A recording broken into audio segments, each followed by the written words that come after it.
Bu quruntu vurulub. Bu qurunt deyəndə adi antipas deyil. İndi göstərəcəm nədir. Bu da qurunt vurulduqdan sonra yenə üstündən bir də harası ki çatışmır, nə çatışmırsa təzədən şpaklovka çəkilir ki ideal olsun. Bax gözü qurunt vurulub, təzədən şpaklovka çəkilib o çatışmayan yerlərə belə deyim. Bir də sürtülür.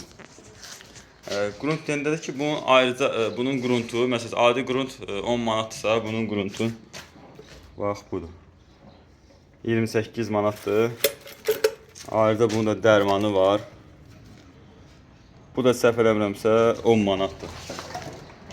Bu nə üçündür? Bu yalnız düz kraska olanda, yəni saya kraska deyirlər də. Əgər kraska düzdür, Hammerton deyilsə, bunu vurulur.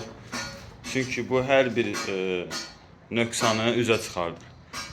Yəni kraskadan sonra problem olmasın. Bəzən elə olur ki, o birisi quruntlarda problem görsənmir, qapıda problem görsənmir. Amma kraskanı vursan, kraska bütün problemləri üzə çıxardır, amma ondan sonra heç nə eləyə bilmirsən. Ona görə bu qurunt vurulur, bu həm də davamlıdır.